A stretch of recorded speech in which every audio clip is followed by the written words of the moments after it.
Masuki dunia legenda.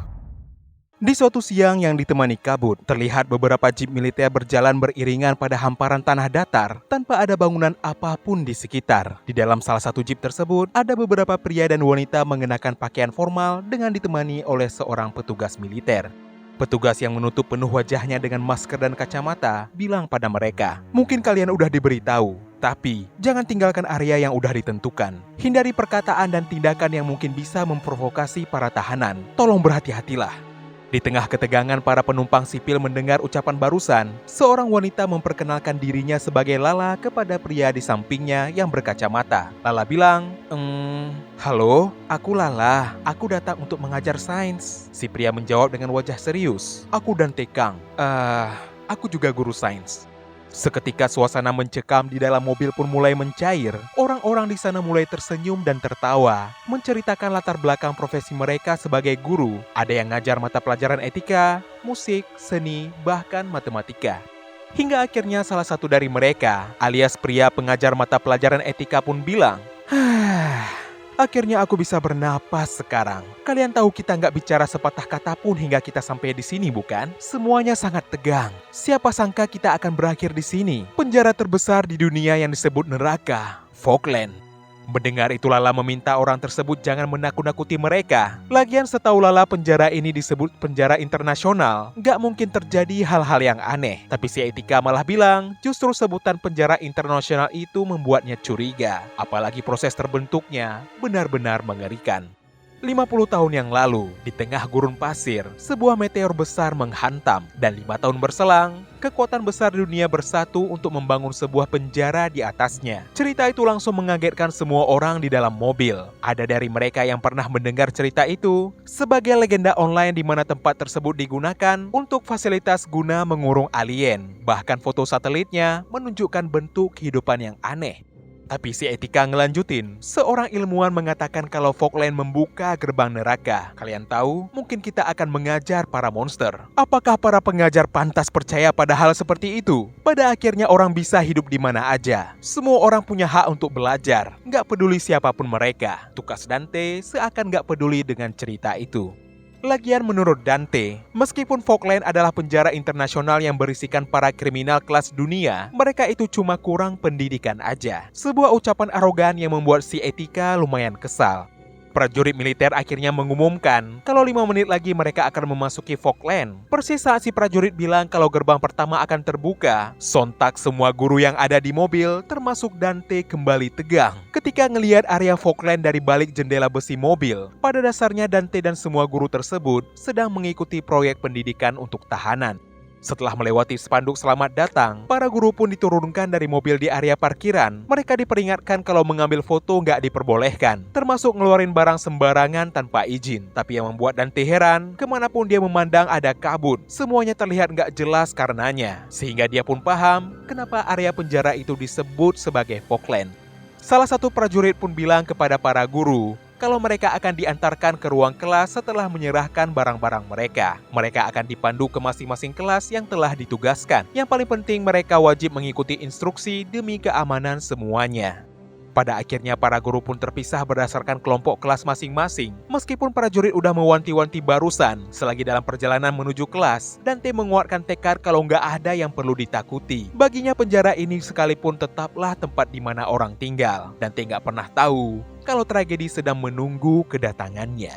Setibanya di ruang kaca satu sisi, di mana ruang itu menghadap ke sisi ruangan lain yang ada beberapa meja dan kursi. Dante yang duduk di ruang kaca merasa heran kenapa kelas ini mirip kelas isolasi. Rasanya terlalu berlebihan. Sambil mengetuk kaca yang menghadap ruangan tersebut, Dante bilang dalam hati, "Mereka berharap kami mengajar seperti ini? Apa tahanan bahkan bisa melihat papan tulis? Terus kaca ini ternyata diperkuat." Tiba-tiba seorang prajurit sedikit membuka pintu ruangan Dante untuk ngasih tahu kalau para tahanan akan masuk ke kelasnya sekarang. Si prajurit bilang, "Hingga suara tanda kelas berakhir, jangan bangun dari kursimu dalam keadaan apapun." Seiring pintu ruangan Dante kembali ditutup prajurit, pintu ruangan kelas yang berada di depan Dante pun mulai terbuka. Uniknya asap kabut langsung menyeruak ke dalam ruangan kelas, diikuti para tahanan dengan penampilan sangar dan terikat rantai yang masuk setelahnya dengan ditodong senapan laras panjang dari seorang prajurit. Di titik itulah, Dante langsung merasa tegang luar biasa, karena ternyata apa yang dikatakan guru mata pelajaran etika mulai terlihat kebenarannya. Masing-masing tahanan yang punya mata memancarkan sorot mata tajam dengan aura mengerikan. Ada tahanan yang kepalanya seperti kentang, ada yang wajahnya tertutup bulu lebat, ada yang gak punya mata dan hidung, bahkan ada yang terus mendongak ke atas dengan lehernya ditopang semacam kerangka besi. Ngelihat itu Dante yang mulai berkucuran keringat, bilang dalam hati, mereka ini masih manusia kan? Gimana cara kami harus mengajar mereka? Seketika ucapan guru etika saat masih di mobil tentang kemungkinan mereka akan mengajar para monster kembali terlintas di kepala Dante. Tapi Dante segera menepis ucapan yang gak masuk akal baginya itu. Untuk kesekian kalinya, dia menguatkan mental kalau para tahanan yang terlihat mengerikan ini pun cuma orang-orang yang tinggal di sini. Orang-orang yang kurang dalam pendidikan. Setelah melapisi mentalnya dengan besi, barulah Dante memulai sambutannya menggunakan mic di hadapannya. Sambil tersenyum, Dante bilang, "Senang berjumpa dengan kalian, aku Dante Kang, dan aku akan menjadi guru sains kalian. Mungkin ada banyak kelas yang menyenangkan seperti seni dan musik, tapi sains adalah yang paling banyak peminat, menurut yang aku dengar." Kenapa kalian pikir begitu? Apa untuk membangun roket dan kabur? Haha, sayang candaan itu gak ada satupun yang merespon, kecuali seorang tahanan yang wajahnya penuh bulu lebat. Meski Dante merasa grogi, dia langsung lanjutin sambutannya. Ya, gak apa-apa, daripada roket, kita akan mulai dengan yang lebih mudah. Topik yang menyenangkan. Pelajaran hari ini adalah lebih dekat dengan alam, kata Dante yang kini nunjukin kentang manis di dalam gelas yang baru aja dia ambil dari tasnya. Kebetulan masing-masing tahanan diberikan kentang manis dalam gelas dengan ukuran yang hampir sama di atas meja. Harusnya menumbuhkan kentang manis adalah pelajaran bagi anak SD. Tapi, kebanyakan tahanan dengan gelar kriminal kelas dunia adalah anggota geng. Mereka yang dibesarkan dalam lingkungan kriminal, pengalaman seperti ini belum pernah mereka alami. Tentu pada awalnya itu akan terlihat biasa, tapi dengan sebuah gelas kecil, air, dan sedikit perhatian, mereka akan melihat kentang manis berkembang menjadi sesuatu. Harapannya, mereka akan belajar tentang nilai kehidupan seiring kentang bertumbuh menjadi batang yang banyak daun. Dante pun bilang lagi, kalian semua di Fogland dikelompokkan sebagai tahanan berbahaya. Meskipun demikian, hari ini kalian akan mempelajari kalau kalian adalah seperti kentang manis ini. Karena kalian punya kapasitas nggak terhingga untuk tumbuh pada lingkungan apapun. Jadi, mulai hari ini, kita akan mencoba menumbuhkan kentang manis. Tiba-tiba Dante tersentak saat salah satu tahanan bereaksi. Aku sebuah kentang manis? Apa kau bilang aku adalah kentang manis? Hah? Ternyata tahanan yang wajahnya memang udah mirip kentang manis. Marah besar akibat fisiknya diejek seperti itu. Baru aja Dante mengalihkan pembicaraan kalau maksudnya mereka ini punya potensi tumbuh tak terbatas seperti kentang sebagai perumpamaan, bukan harfiah. Tiba-tiba tahanan lain malah memakan kentang di depan mereka masing-masing dengan lahapnya.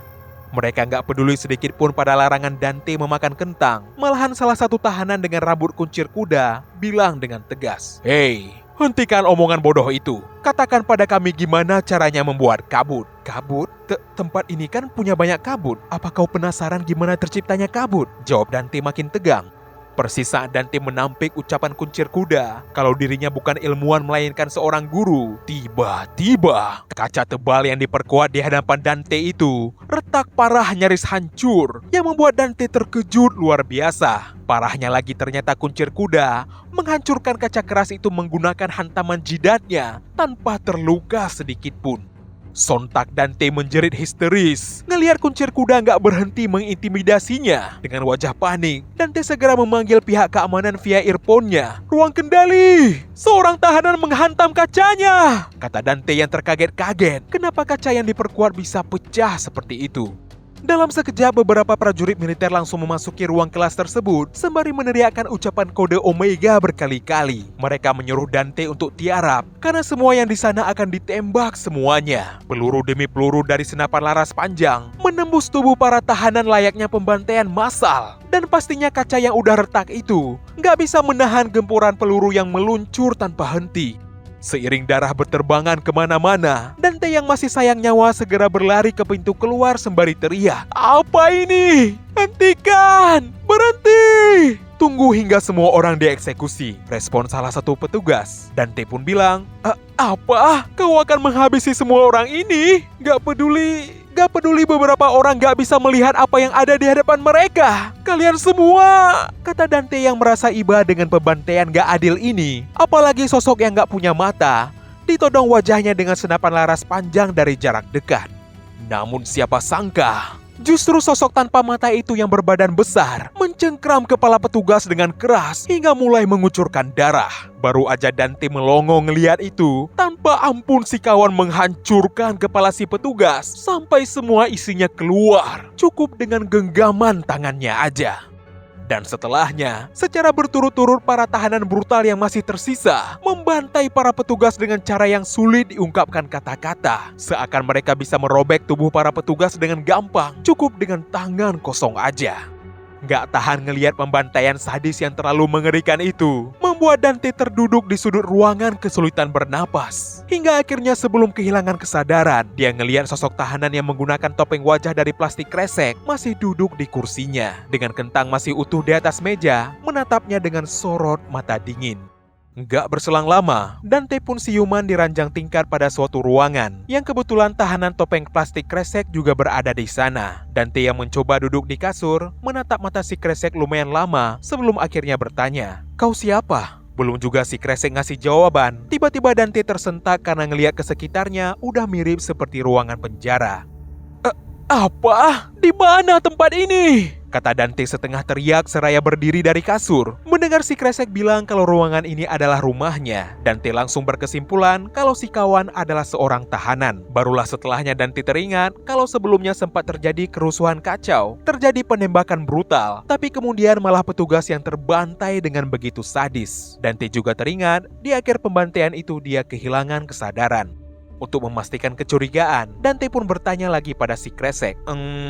Maafkan aku, apa ini di dalam penjara? Maksudku, di dalam Falkland." Ngelihat si kresek mengangguk, Dante pun mengatakan, "Jangan bilang kau adalah orang yang membawaku ke sini. Kenapa?" Si kresek yang cuma mengangguk dari tadi akhirnya menjawab, "Katakan padaku, gimana caranya menanam kentang manis? Ajarkan aku." Mendengar ucapan itu, Dante pun terdiam dan bergumam dalam hati. Kukira itu hanya kebodohan, tapi itu hanyalah dalam batas akal sehat. Demi sesuatu seperti ini, kau membawaku ke sini hanya karena kentang manis yang bodoh ini? Karena kentang manis? Demi itu kau menyeretku ke sarang para psikopat gila? Teriak Dante keras-keras, tapi gak direspon sedikit pun oleh si kresek. Sontak Dante memegang kepalanya dengan kedua tangan. Kini dia sadar, apa yang guru etika pernah katakan benar 100%. Orang-orang dalam penjara ini bukanlah manusia. Mereka adalah monster yang mencabik dan menghabisi orang lain tanpa alasan. Dengan wajah penuh kucuran keringat, Dante bilang dalam hatinya, "Aku juga akan mati. Aku juga akan mati." Tunggu, bajingan itu apa yang kau sembunyikan di tangan kananmu? Pistol kah? Atau pisau? Sialan! Teriak Dante yang kemudian menerjang dengan segenap kemampuan untuk menjatuhkan si kresek ke lantai. Setelahnya Dante langsung mencekik leher si kresek sehingga topengnya sedikit terlepas. Di mana mulut si kresek gigi serinya udah gak ada satupun lagi, menyisakan lubang yang besar pada mulutnya. Sembari terus mencekik si kawan dengan keras, Dante bergumam dalam hati. Dibandingkan dengan mereka, yang satu ini bukanlah apa-apa. Dia biasa-biasa aja di kelas. Jika aku tetap tenang, aku bisa mengatasi situasi ini. Sekarang aku hanya perlu mengambil senjata dari tangan kanannya. Sebentar, tangannya hilang? Kata Dante shock bukan main saat ngelihat lengan baju kanan si kresek terayun kosong begitu aja. Makanya kemudian Dante mengikat lengan kiri si kresek ke tiang ranjang tingkat sembari bilang, "Maaf karena menggunakan kekerasan, tapi kau tahu, aku berada dalam bahaya karena kebodohanmu. Diculik dalam penjara, itu gak masuk akal. Kau ingin tahu gimana caranya menanam kentang manis? Maaf, tapi aku gak mengajari orang gak berotak. Mungkin kau bisa memakan dirimu sendiri. Itu mungkin nutrisi yang lebih baik. Aku mau keluar dari sini. Kapan penjaga datang? Kapan waktu makan? Pintunya pasti dikunci dari luar, bukan?" kata Dante, yang kini udah berjalan mendekati pintu keluar ruang tahanan.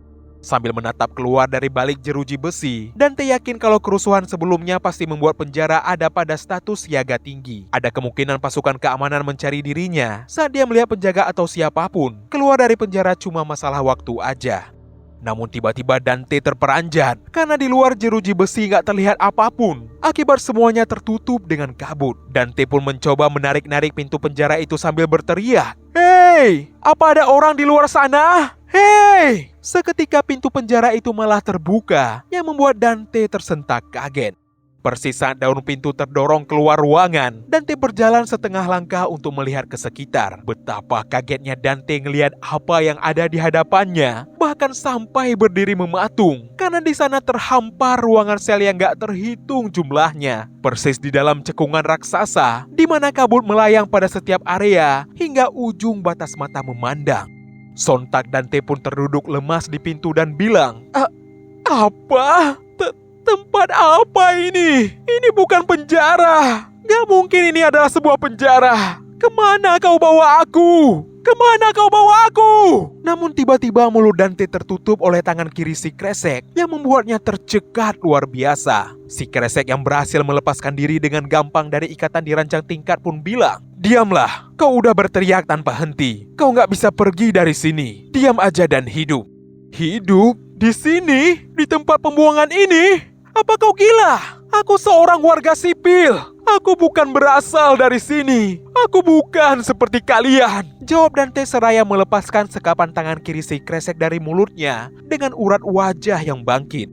"Aku berbeda dari sampah masyarakat seperti kalian!" Baru aja Dante meneriakkan itu, tiba-tiba seorang tahanan dengan tubuh menjulang datang menghampiri mereka berdua. Ngelihat itu spontan Dante meneteskan air mata dan mengaku kepada orang yang baru datang kalau ucapan barusan bukan ditujukan kepadanya.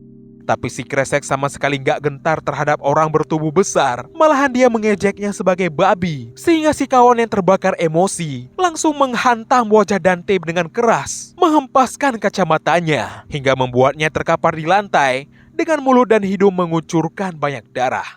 Namun ternyata si kresek membawa kembali Dante ke dalam ruang tahanan. Mendengar si kresek bilang kalau dia udah mengingatkan agar diam, Dante yang masih terkapar di lantai merespon, "Kau bajingan, ini lagi-lagi salahmu. Sekarang bahkan bajuku hilang. Kenapa kau terus melakukan hal bodoh yang menyebabkan kita berada dalam masalah? Apa kau benar-benar gak ada otak? Kenapa kau melawan monster seperti itu?" teriak Dante yang kini udah berusaha duduk di lantai. Tapi saat Dante mengejek si kresek sebagai orang yang cuma punya satu tangan, si kresek malah berdiri untuk membuka baju tahanannya sendiri, yang membuat Dante merasa jijik sekaligus minta maaf atas ejekannya barusan. Baju tahanan yang di dadanya tertulis angka 0182, si kresek serahkan begitu aja ke Dante agar dikenakan. Dante gak menyangka si kawan rela mengorbankan bajunya sendiri demi dirinya. Makanya Dante pun segera memakai baju itu, sembari berniat kalau dia harus lebih hati-hati ke depannya. Tapi yang membuat dia sedikit khawatir, takutnya tim penyelamat mungkin gak mengenalinya karena memakai baju tahanan. Si kresek yang merogoh kantong plastik lain di tepi ruangan malah menjawab, "Gak ada tim penyelamat yang akan mencarimu. Semua penjaga udah mati. Lebih baik kau gak mencolok di antara para tahanan. Seperti itulah aturan di Falkland. Ayo kita makan," kata si kresek yang kini udah memakai baju lain yang dia ambil dari kantong plastik barusan. Untuk sesaat Dante bingung ngelihat baju yang si kresek kenakan udah compang-camping, di mana lengan baju kanan penuh dengan warna darah. Tapi usai mencerna kata makanan, tiba-tiba Dante tersentak karena waktu makan itu artinya dia bisa bertemu dengan penjaga. Sementara itu di ruang tahanan lainnya, terlihat tahanan yang berbadan besar sedang bersenandung bahagia karena jas baru yang dia rebut dari Dante di matanya sangat cocok dia kenakan. Dia bahkan udah berniat untuk merebut kacamata Dante yang terlihat keren. Namun tiba-tiba seseorang mendekatinya dan bertanya, "Sayang, dari mana kau mendapatkan pakaian itu?" Spontan si besar langsung ketakutan ngelihat orang yang datang ke ruangannya. Dia segera bersujud di hadapan tahanan tinggi langsing yang berambut panjang sampai ke punggung, memegang sebuah pisau besar dengan beberapa tahanan lain berdiri di belakangnya. Setelahnya si besar pun bilang, "Bos, seorang kutu buku di desa Tofu. Ada seorang kutu buku berkacamata di desa Tofu. Sepertinya dia baru masuk." Si rambut panjang merespon, "Aha, di desa Tofu. Jadi dia berada di sana ya?" Iya, dia berani memakai pakaian mewah. Jadi aku langsung mengambilnya." "Manis, iya kan?"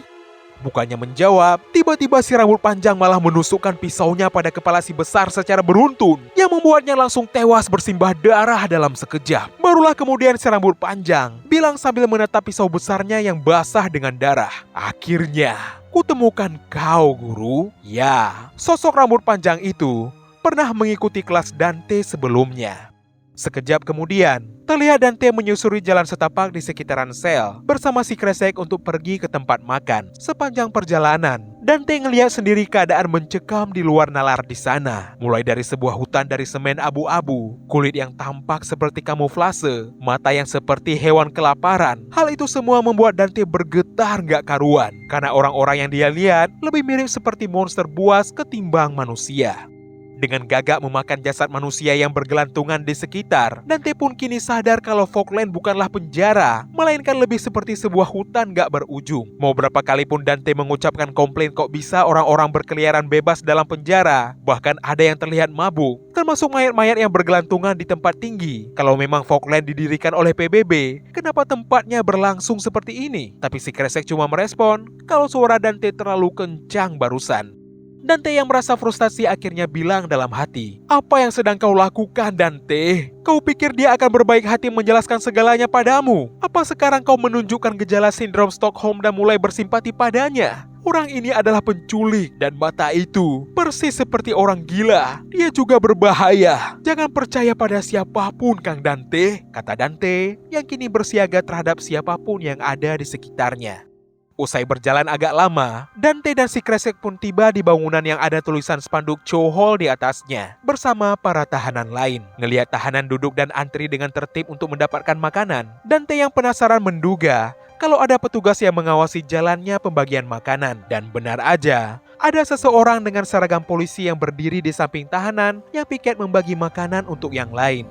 Ngelihat itu Dante mulai tersenyum senang dan bilang dalam hati, "Penjaga? Dia seorang penjaga. Aku selamat. Tetap tenang, aku masih terlihat seperti tahanan. Aku harus bertingkah sesopan mungkin. Tunjukkan padanya kalau aku berbeda dari mereka."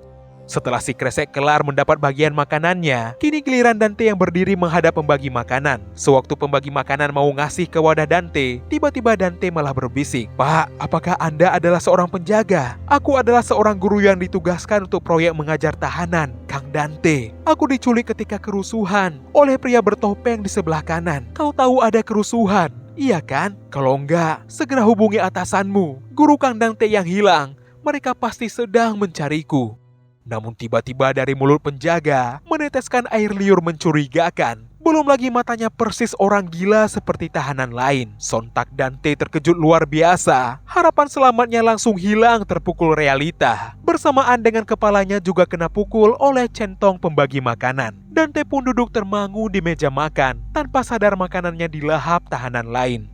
Dalam hatinya Dante bilang, "Apa yang terjadi? Apa-apaan mata itu? Apa dia bukan penjaga?" Enggak, dia memakai seragam penjaga serta memakai lencana. Kenapa aku nggak melihat penjaga lainnya atau petugas? Apa mereka benar-benar mencariku? Situasi apa ini? Ada yang salah, benar-benar salah. Aku benar-benar celaka. Kalau begini aku akan terjebak di sini selamanya. Seperti yang dikatakan orang ini, kata Dante yang mulai meneteskan air mata pasrah seraya menatap si kresek yang sedang makan di sampingnya. Sebagai upaya untuk harapan terakhir, Dante mencoba tersenyum saat bilang pada si kresek, "Siswa kentang manis, kau bilang mau menanam kentang bukan? Aku akan mengajarimu gimana menanam kentang manis sebanyak yang kau inginkan. Tapi sebagai gantinya, bantu aku keluar dari sini," kata Dante sambil berharap bisa menggunakan kebodohan si kresek. Tapi si kresek malah menjawab tegas, "Hei, kau pikir aku tolol hanya karena kentang manis? Apa? Enggak. Bukan begitu maksudku. Kau bilang kau membawaku ke sini karena kau ingin belajar cara menanam kentang manis, iya kan? Setelah aku mengajarimu, aku nggak punya alasan untuk tinggal di sini. Jadi aku harus pergi, iya kan? Paling nggak kau harus bertanggung jawab karena udah membawaku ke sini." Si kresek terdiam sejenak sebelum akhirnya merespon, "Untuk keluar dari sini, kau harus menjadi pemimpin tertinggi. Aku yakin orang sepertimu gak akan mungkin bisa. Naik atau jatuh, itu satu-satunya jalan keluar. Cuma itu aja jawabanku. Jangan bertanya lagi." Gak puas dengan jawaban si kresek yang terlalu ambigu, Dante pun segera berdiri dari kursinya sekaligus mengancam, "Jadi ternyata kau gak berencana menolongku. Kalau begitu gak ada alasan bagiku untuk berada di dekatmu lagi. Sekarang juga aku akan keluar dari tempat kotor mengerikan ini." Dan kau akan menyesali ini, karena ketika aku keluar, kau nggak bisa menghindari hukum pengadilan. Karena keluargaku adalah... Dante sengaja menghentikan ucapannya sampai di situ aja. Dia segera melangkah dari meja, seakan gak peduli pada kehidupan si kresek. Menurutnya si kresek cuma sampah yang dihukum seumur hidup, yang memang pantas membusuk di penjara tersebut selamanya. Namun tiba-tiba Dante tersentak karena mendengar suara seseorang memanggil, "Guru? Tuan Kang? Apa kau di sini?" Dante segera menoleh ke arah suara secara bersamaan dengan seluruh tahanan yang ada di ruang makan itu. Dante yang mengira orang yang memanggilnya adalah tim penyelamat yang datang, segera berlari ke arah suara sambil berlinang air mata. "Sebelah sini! Aku di sebelah sini! Namaku Kang Dante, guru sains dari SMA negeri. Umurku 32. Aku di sini."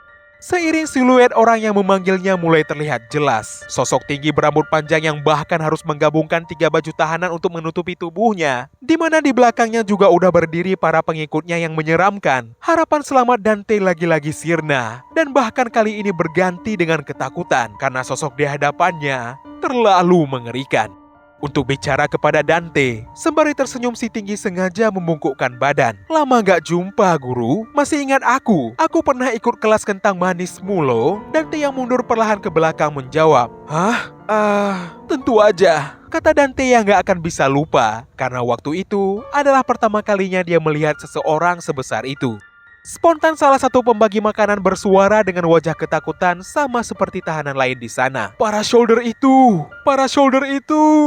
Shoulder Hyung, salah satu dari Six Shoulders." Faktanya Six Shoulder merupakan tahanan dari sel 0, yang mana yang berdiri di hadapan Dante saat ini dijuluki sebagai si Tower. Dengan wajah penuh kucuran keringat, Dante bilang dalam hati, "Ya, aku ingat gimana orang ini menghabisi para penjaga keamanan." Kala itu, saat para penjaga memuntahkan rentetan peluru tanpa ampun, si Tower berhasil menyelamatkan diri karena menggunakan tahanan lain sebagai perisai. Waktu itu si Tower bilang dengan senyum mengerikan, "Bukankah ini sedikit kasar? Kami dikosongkan total, tapi mereka masuk dengan senjata. Maka aku gak perlu peduli dengan sikapku juga. Iya kan?" Seketika si Tower mengambil pisau panjang dari dalam mulutnya. Sebuah tindakan yang gak bisa dipercaya. Namun kemudian dengan pisau itulah si Tower mencincang habis para penjaga, masing-masing cukup dengan satu serangan. Dante yang teringat kejadian itu langsung berlutut lemas ke lantai. Dengan tubuh bergetar gak karuan dia pun bertanya, Kenapa kau mencariku?" Si Tower menjawab, "Apalagi, kita harus melanjutkan kelasnya. Oh iya, ngomong-ngomong, aku gak tertarik lagi dengan kentang manis. Kali ini ayo lakukan pelajaran sungguhan, cara membuat fog," kata si Tower sambil nunjukin 3 bola misterius di tangannya dengan senyum licik yang lebar. Seiring tahanan lain ngelihat bola itu dengan wajah ngiler, apalagi ukuran bolanya lumayan besar, Dante pun teringat kalau di kelas waktu itu juga ada tahanan yang meminta diajarkan caranya membuat fog. Sekarang Dante baru paham kalau benda yang mereka sebut fog itu adalah gumpalan biru di tangan si Tower. Mendengar Dante malah bertanya itu bola apa, spontan si Tower langsung emosi dan bilang, "Kau benar-benar gak tahu? Gak mungkin. Kau guru sains. Masa kau gak tahu? Bukankah guru harusnya tahu segalanya?" "Hah? Aku belum pernah melihat benda seperti ini. Aku gak pernah melihat ini di dunia luar," jawab Dante membela diri. Si Tower bilang lagi, "Aku ikut kelasmu waktu itu demi ini, demi fog. Six Shoulders berkumpul hanya demi kelasmu, demi merebutmu kembali." Si Tower yang udah gak sabaran segera menarik kerah Dante dan menempelkan bola itu ke giginya hingga mulai pecah-pecah. Mendengar si Tower masih aja memaksanya untuk ngajarin cara bikin bola tersebut, Dante pun kesal dan bilang dalam hati, Apa-apaan ini? Aku benci ini! Aku benci ini! Aku bilang aku gak mau ini!" Teriak Dante sembari menghempaskan tangan si Tower sehingga 3 bola itu jatuh menggelinding ke atas lantai. Uniknya para tahanan yang ngiler sejak tadi berbondong-bondong merangkak untuk mengambil 3 bola itu. Mereka bahkan sampai baku hantam demi mendapatkan bola yang disebut fog tersebut. Ngelihat itu si Tower kembali tersenyum dan bilang, "Lihat, semua orang menginginkan fog. Fog adalah emas dan berkah dari dewa." Tiba-tiba seorang kakek melahap 3 bola tersebut untuk dirinya sendiri, sehingga banyak orang yang marah atau menangis karena kehilangan kesempatan menikmati bola tersebut. Parahnya orang yang menelan fog itu berdiri tegak di sana, di mana para tahanan lain mulai menggigitinya, sampai tubuhnya dikoyak hingga berkeping-keping. Tapi anehnya, si kakek malah tersenyum bahagia menuju kematiannya, tanpa merasa sakit sedikit pun. Ngelihat itu si Tower pun tersenyum dan bilang, dasar warga desa tofu kotor. Segumpal fog aja udah membuat mereka sesemangat itu. Pak tua itu akan hidup di surga hari ini. Atau dia akan mendapatkan bakat yang luar biasa jika ada lebih banyak fog. Gimana? Apa kau tertarik? Mendengar itu Dante yang merasa jijik karena di giginya udah menempel sebagian fog langsung muntah hebat ke lantai. Dalam hatinya Dante bilang, kenapa? Kenapa aku datang ke sini? Kenapa aku datang ke tempat mengerikan seperti ini? Seketika Dante pun mengucapkan kata pulang dengan pelan. Dia memohon agar dirinya dibiarkan pulang. Dengan mata berkaca-kaca, Dante pun bilang, aku gak tahan lagi. Aku belum pernah melihat hal seperti itu. Aku bukan seorang ilmuwan. Aku seorang guru. Guru. Tapi si Tower malah merespon dengan wajah kesal. Jangan konyol. Aku udah lihat di sinetron. Aku melihat seorang guru membuat dan menjual obat manjur. Orang itu profesor kimia.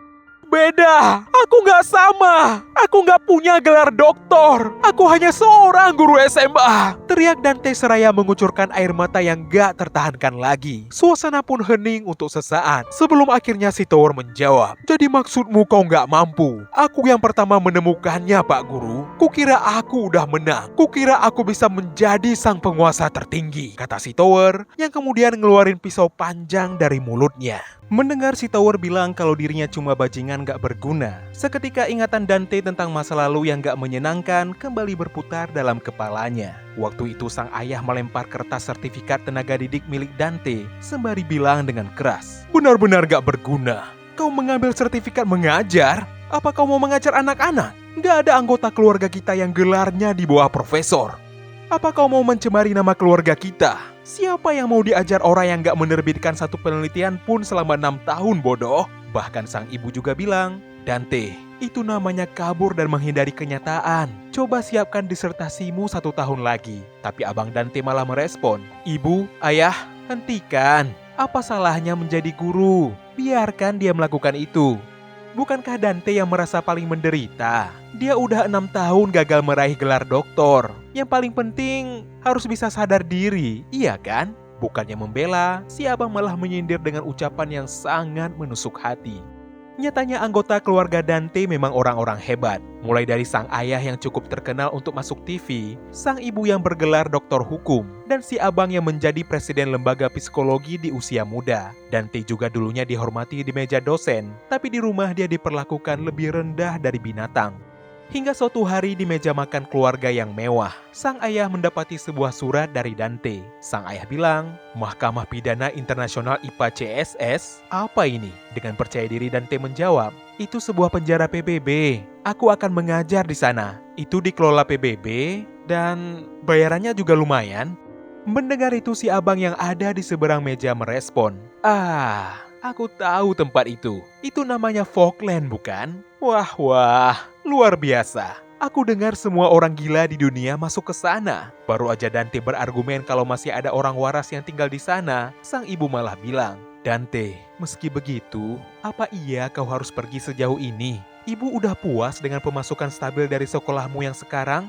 Sang ayah juga ikut bertanya, kenapa? Kenapa kau melakukan ini? Apa yang ingin kau tunjukkan dengan ini? Memberi kesempatan untuk belajar pada orang-orang yang kekurangan adalah sesuatu yang berharga bagi seorang pendidik, menurutku, kata Dante menjelaskan idealismenya.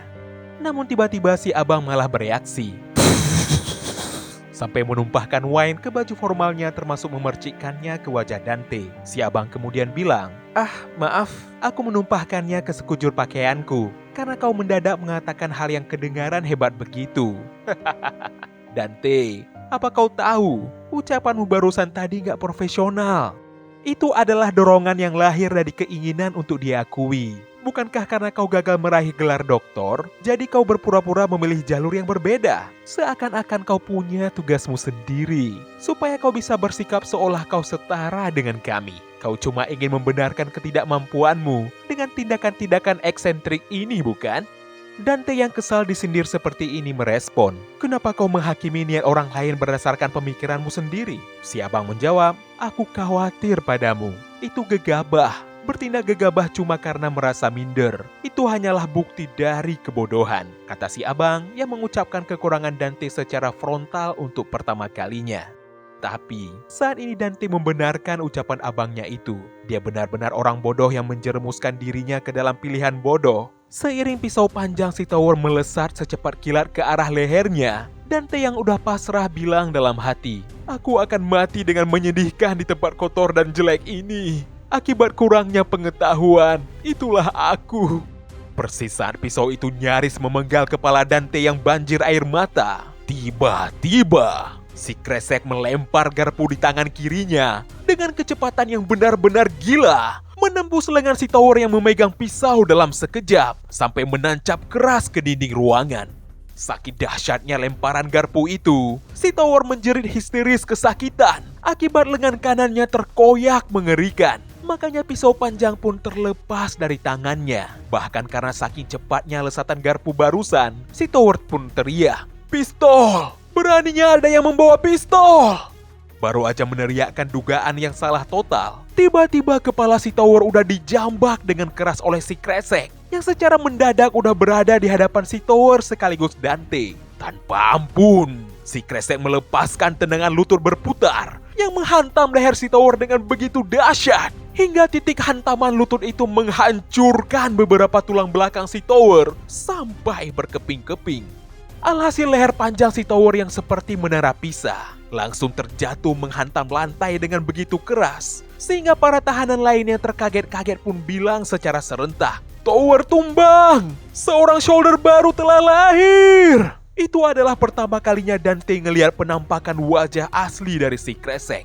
Dalam sekejap para tahanan berbondong-bondong mendekati si kresek, bahkan menginjak tubuh si tower begitu aja untuk bilang, "Oh shoulder baru, beritahu kami namamu, sebutkanlah namamu." Bukannya menjawab, si kresek malah mengajak Dante yang dia panggil sebagai Pak Guru untuk segera cabut dari ruang makan. Ngelihat Dante masih aja terdiam meneteskan air mata, si kresek menggendongnya di bahu begitu aja untuk kabur di tengah keributan tahanan lain yang gak berhenti memanggil Dante sebagai Pak Guru juga. Gak berselang lama, Dante yang berhasil selamat dan kabur dari ruang makan merasa bersyukur dirinya masih hidup. Sekarang dia mengakui kalau si kresek adalah sosok yang kuat, gak seperti penampilannya yang kerempeng. Makanya Dante pun bertanya pada si kawan, "Kentang itu bohong kan? Memangnya dari awal kenapa kau mendaftar kelas ini? Kau juga melakukan itu demi Fog, bukan?" "Kau bisa membuat Fog?" tanya si kerempeng. Spontan Dante kembali ketakutan dan menjawab, Enggak. Tolong ampuni aku. Kumohon, maafkan aku. Setelahnya barulah si kresek cerita kalau aslinya dia masuk kelas Dante karena mereka bilang akan memberinya pakaian baru. Waktu itu si kresek ngelihat ada barisan yang menghalangi jalan. Sewaktu dia menyuruh si botak yang antri untuk minggir dari jalannya, si botak malah bilang, "Dilarang potong antrian. Apa kau nggak lihat orang-orang sedang mengantri? Katanya orang-orang dari luar udah datang. Mereka bilang akan ngajarin sesuatu. Persaingannya sangat ketat, makanya sebaiknya kau ikutan baris juga." Awalnya si kresek nggak mau ikutan, tapi saat si botak bilang kalau mereka akan diberi pakaian baru supaya tampil rapi di depan guru, spontan si kresek langsung serobot antrian dengan antusias. "Jadi, alasan kau daftar kelasku? Kalau begitu kenapa kau selamatin aku?" tanya Dante penasaran. Si kresek menjawab, "Aku nggak selamatin kamu, aku selamatin pakaian baruku. Tapi kau nggak mengajari aku apa-apa, dan malah ngompol. Tuh lihat, kau ngompol di pakaian baruku." Pastinya alasan itu membuat Dante sangat heran. Dia pun segera mencuci pakaian yang dia pinjam dari si kresek setelah si kawan merebut pakaian tahanan lain sebagai pengganti untuk Dante. Dante janji akan segera menyelesaikan cuciannya agar bisa segera dikembalikan. Tapi yang membuat Dante heran, kenapa si kresek begitu terobsesi dengan pakaian yang dia kenakan sekarang? Apa pakaian usang yang kau pakai itu ada kenangannya? Kenapa kau tetap memakainya? Kau kan udah dapat pakaian baru. Sambil nunjuk ke ID angka di baju bagian dada, si kresek menjawab dengan wajah kesal, "Ini juga punya aku. Ada tulisan 182 di bajunya. Ini punya aku. Terus yang kau cuci itu juga 182. Itu juga punya aku. Dua-duanya punya aku." Meski jawaban tersebut terasa sangat aneh di mata Dante, dia terpaksa mencuci kedua pakaian milik si kresek karena dua alasan. Pertama, si kresek gak punya tangan untuk mencuci pakaian. Dan yang kedua, si kresek terlalu kuat untuk Dante hadapi jika dia sampai tersinggung oleh urusan sepele bajunya. Usai mencuci pakaian, mereka berdua pun kembali ke ruang tahanan si kresek untuk menjemur kedua pakaian dari arloji di tangannya sendiri. Dante jadi tahu kalau sekarang udah lewat tengah malam, di mana dia udah seharian penuh terperangkap di Falkland. Dalam hatinya Dante bilang, jangankan kabur, monster-monster yang disebut sebagai shoulder itu sedang mencariku. Mereka bisa aja mengetahui lokasiku gara-gara keributan tadi. Aku harus pergi dari sini besok. Mungkin harusnya aku menyantap sup menjijikkan tadi, kata Dante yang menyesal dirinya merasa sangat keroncongan sekarang. Ngelihat di bawah ranjangnya tergeletak kentang manis. Secara berhati-hati Dante mengambil kentang itu demi bertahan hidup. Tapi belum sempat dia menggigit kentang tersebut, secara tiba-tiba si kresek yang tidur di ranjang atas menepis kentang itu dari tangan Dante. Kepada Dante yang kaget dan ketakutan, si kresek yang menjulurkan kepalanya ke bawah pun bilang, "Sialan kau! Itu... aku terlalu lapar. Apa boleh aku minta sedikit untuk makan? 1 gigitan aja," kata Dante dengan wajah lemas. Si kresek malah langsung lompat dari ranjang atas, mengambil kentang miliknya lalu dia bilang, "Gak, ini punya aku," kata si kresek yang udah mengukir angka 182 di kulit kentang miliknya. Jujur ngelihat itu Dante langsung geleng-geleng kepala karena alasan si kresek terlalu konyol. Tapi begitu mendengar si kresek bilang, "Jika kau menghabisi kentangku, aku akan menghabisimu." Spontan Dante pun sadar kalau kosakata si kresek berada di level anak TK. Bahkan perilakunya hampir primitif. Namun secara tiba-tiba terlintas ide di pikiran Dante kalau situasi ini sebenarnya menguntungkan baginya. Makanya Dante segera bilang pada si kresek, "Gimana kalau kentang itu udah ditakdirkan mati? Barusan kau menyayatnya untuk mengukir nama, bukan? Kentangnya jadi sakit karenamu. Dia akan terkena penyakit mengerikan yang namanya pencoklatan." Mendengar ucapan Dante yang memasang wajah serius, sontak si kresek langsung memancarkan gestur panik. Makanya Dante langsung ngelanjutin pembodohannya. Tentu aja ada cara untuk membangkitkannya kembali. Aduh, tapi setelah barter kita gagal, aku sulit memberitahumu ini. Aku akan memberitahumu satu hal aja. Itu kentang butuh sinar matahari. Ketebalan kabut Falkland mampu menghalangi sinar matahari. Kau harus pergi ke tempat dengan kabut yang lebih tipis. Memang desa Tofu ini kabutnya paling sedikit, tapi itu nggak akan cukup. Coba kau lihat, pakaian itu juga nggak kering-kering bukan? Minimal kau harus pergi ke gerbang di depan benteng ini, yaitu gerbang masuk Falkland. Sementara itu secara bersamaan di area lain Falkland, terlihat si Tower sedang diluruskan lehernya oleh tahanan ahli perkakas menggunakan besi-besi yang dipadukan menjadi tiang penyangga. Jujur si Tower kesal diperlakukan seperti ini karena bawahannya goblok-goblok semua. Harusnya dia dibawa ke dokter, tapi malah dibawa ke arsitek.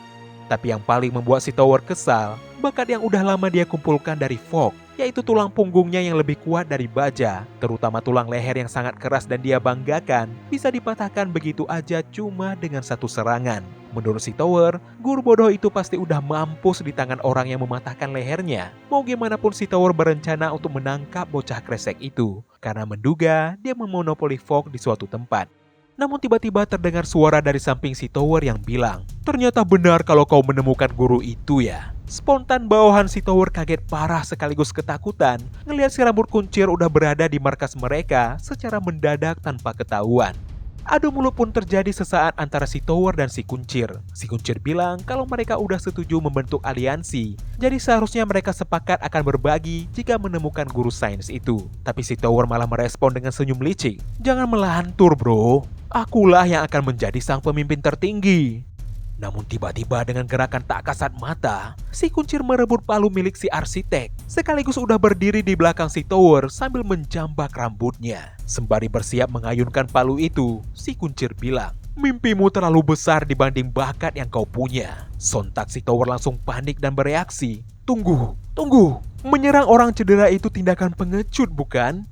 Tapi si Kuncir malah menjawab, "Ketika aku melihat bajingan seperti kau, aku ingin meremukkannya," kata si Kuncir yang kemudian tanpa ampun memukulkan palu itu keras-keras tepat ke besi-besi penyangga leher si Tower, sehingga leher itu kembali patah berat, bahkan kali ini lebih fatal karena menyemburkan banyak darah segar. Siapa sangka si Kuncir tersebut ternyata salah satu shoulder area 0 yang bernama Hound. Setelah membantai si Tower dan seluruh pengikutnya sampai darah berceceran di mana-mana, Hound pun memanggil pasukan geng motornya untuk cabut dari markas si Tower agar pergi ke desa Tofu. Mereka semua berangkat sekaligus ke sana menggunakan moge mereka. Keesokan paginya, Terlihat Dante dan si kresek udah keluar dari ruang tahanan guna mengikuti saran Dante ke gerbang depan Falkland supaya bisa menyembuhkan penyakit kentang. Si kresek beneran bego sampai bisa diakalin Dante seperti itu. Kebodohannya termasuk pada obsesi kepada barang-barangnya sendiri. Makanya dia memaksa Dante untuk membawa plastik besar miliknya di punggung seperti dirinya. Dalam perjalanan setapak sambil basa-basi, si kresek cerita kalau orang-orang memanggilnya sebagai One Hand. Tapi karena kedengaran kasar, Dante memilih memanggil One Hand sebagai 182. Baiklah Tuan 182, kenapa kau memakai topeng? Apa mungkin kau seorang pencuri? Atau perampok? Gimana kau bisa berakhir di Falkland? Tanya Dante penasaran. 182 cuma menjawab singkat kalau dia memang selalu berada di sini. Dan setelahnya dia nggak mau meladeni Dante yang terlalu banyak pertanyaan. Justru tugas guru itu menjawab, bukan banyak bertanya seperti itu menurut 182. 182 bilang dengan tegas, "Kau banyak omong dan terlalu nyaring. Sebaiknya kau diam aja," kata 182 sehingga pembicaraan pun terhenti dalam perjalanan mereka. Setelah berjalan cukup jauh, Dante yang memang gak kuat secara fisik apalagi membawa barang berat di punggungnya, meminta 182 untuk istirahat sebentar karena dia kelaparan dan kehabisan energi. Dengan tubuh penuh keringat, Dante yang udah terduduk di tanah pun bilang, "Berapa jauh lagi pintu masuknya? Terasa seperti kita udah berjalan selama 2 jam. Kok rasanya kita melewati jalan yang sama?" "Aku gak tahu jalannya," jawab 182 yang membuat Dante sangat kesal. "Kenapa kau baru bilang sekarang? Jadi kita jalan tanpa arah selama 2 jam. Aku benar-benar jadi gila. Aku gak sanggup berjalan lagi. Bawa aku atau temukan makanan jika kau ingin menyelamatkan kentang manisnya." Baru aja Dante tiduran usai mengatakan itu. Tiba-tiba 182 malah tersungkur jatuh ke depan yang membuat Dante lumayan terkejut. Dante segera mengecek keadaan 182 dengan membuka topengnya. Dan ternyata 182 kehilangan kesadaran dalam keadaan mata dan mulut terbuka, di mana hidung dan mulutnya meneteskan cairan yang mirip dengan warna fog. "Hei, apa kau sakit? Ada apa denganmu tiba-tiba aja? Jangan seperti ini. Bangunlah," kata Dante sembari menepuk kepala 182 beberapa kali, tapi si kawan gak kunjung siuman. Persis saat Dante frustasi dan berteriak minta tolong karena 182 gak kunjung sadar meski kepalanya udah dihentakkan, tiba-tiba muncul seseorang dari atas yang mendarat persis di belakang Dante. Saat Dante melirik ke orang tersebut yang ternyata seorang pria, seketika pria itu membuka mata Dante lebar-lebar dengan kedua jari tangan kirinya. Dan kemudian dia pun bilang, "Wah, kau seorang normal, iya kan? Maafkan aku. Suaramu sangat bising barusan. Aku penasaran apa yang sedang terjadi," kata pria tersebut sambil tersenyum kepada Dante. Sekejap kemudian, Dante pun dibawa oleh pria itu ke tempat persembunyiannya sekaligus memberi Dante makan. Dan kebetulan pria itu ditemani oleh seorang wanita. Sang pria mengenalkan dirinya sebagai Rambutan, sedangkan si wanita bernama Lishi. Setelah Dante juga mengenalkan dirinya, dia mengaku senang karena Rambutan adalah orang pertama yang bisa dia ajak bicara sejak datang kemari. Dan jujur ini juga pertama kalinya dia melihat seorang wanita.